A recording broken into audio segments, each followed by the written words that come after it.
Good morning, metalheads of the internet, and welcome to a new episode of the Metal Meltdown. Before you get too comfortable, before we start talking about some seriously nasty and delicious Dutch death doom from our good friends in Asphyx, I would first like to say thank you to those of you who tuned into my very impromptu live stream the other night. It was silly, it was fun, maybe a little chaotic, but ultimately a pretty cool time, and I needed it. I'm not gonna lie, maybe a little bit down in the dumps that day for reasons that I won't specify here. We won't get too mushy-gushy, because I know y'all don't want to hear that, but the point is, thank you, thank you, thank you.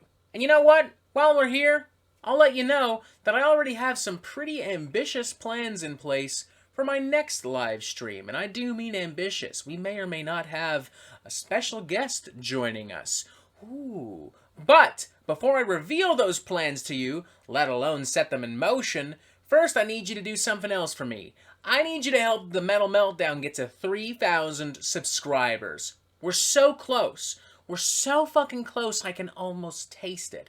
All you need to do is tell all your friends about the Metal Meltdown. I need you to nag the ever-living fuck out of everyone you know, and I need you to drill it into their head. Hey, go watch the Metal Meltdown. Go tell your wife, your husband, your girlfriend, your boyfriend, your fucking brother, your sister, your mom, your dad, your uncle, your aunt, your cousin, your fucking dog, your fucking cat, your fucking goldfish, the mailman, the guy behind the deli counter. I need you to tell that weird guy who stands at the corner downtown and he smells like BO and onions and he's always ranting about how like vaccines are going to destroy the earth and the government is spying on him with microwaves and satellites. I need you to make sure all these people know about the Metal Meltdown.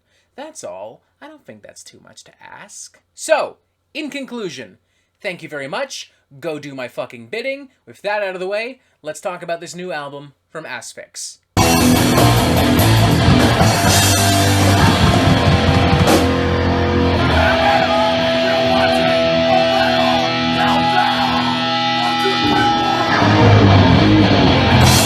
Necroceros is the 10th studio album from this Dutch death and doom metal crew Asphyx, who have never been the biggest names in the world of death and extreme music, but have always been a reliable source of truly savage fucking tunery. Martin van Drunen in particular, the band's sole original member and lead singer, is a soldier of the fucking underground. I mean, just a fantastic dude who, on top of his work with Asphyx, has contributed to iconic works from Pestilence. He had a great band a few years back called Hail of Bullets. He briefly played with Bolt Thrower. The guy is a fucking death metal champion. And as such, I've been pretty excited for Necroceros, and my excitement has been rewarded. I'll just say that right off the bat. I mean, there's no point in me trying to build up any hype here.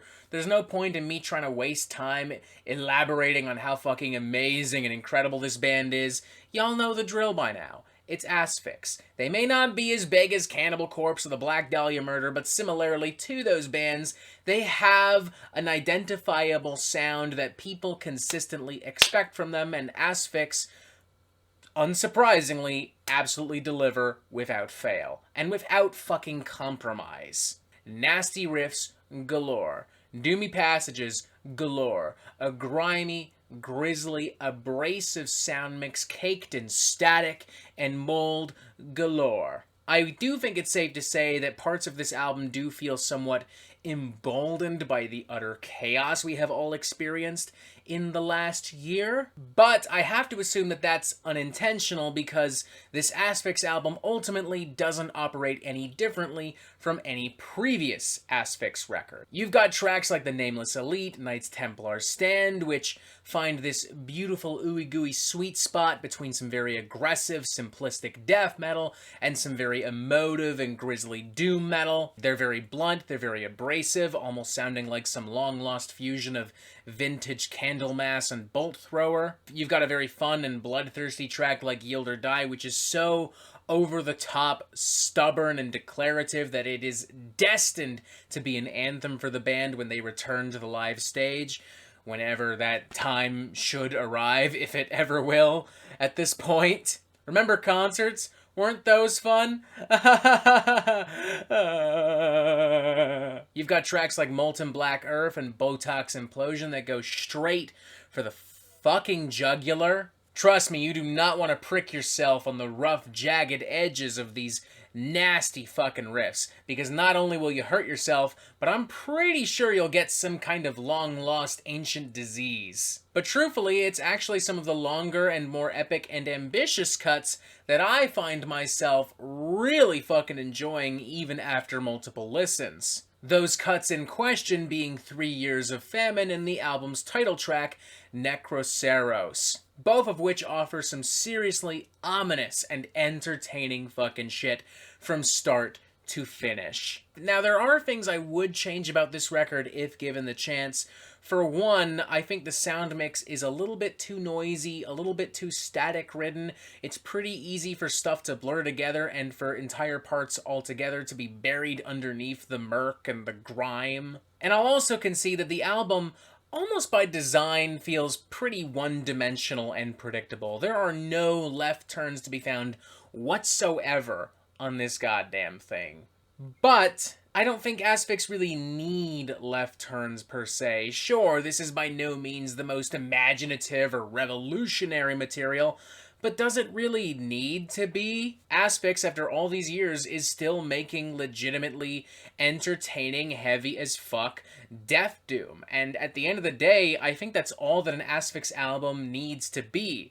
Entertaining, heavy as fuck death doom. I'd honestly give this a 3.5 out of 5. There's not a dud on this record whatsoever. All the performances are really great. The sound mix, despite some of its issues, does ultimately work well with the music that Asphyx is creating. Martin's very dry, cackled vocals in particular have a really nice effect. He constantly sounds like he's spitting up literal acid and venom, and I love it. I can't think of any reason why an Asphyx fan or even a more casual death metal fan wouldn't love the shit out of this. It's simple, it's straight to the fucking point, it doesn't waste any fucking time, and it's fun.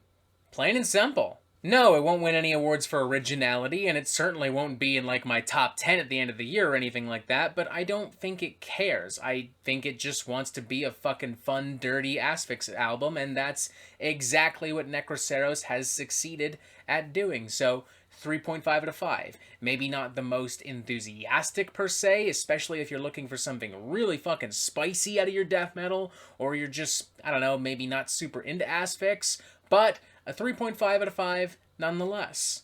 And that is it for the Metal Meltdown. I'm not an expert, nor do I claim to be. So what do you think? Do you like this record? Do you not like this record? And what do you want to hear from me next? And thank you for watching. Make sure you press subscribe so you get updates on the Metal Meltdown fucking immediately. And as always, you have yourself a fantastic fucking day.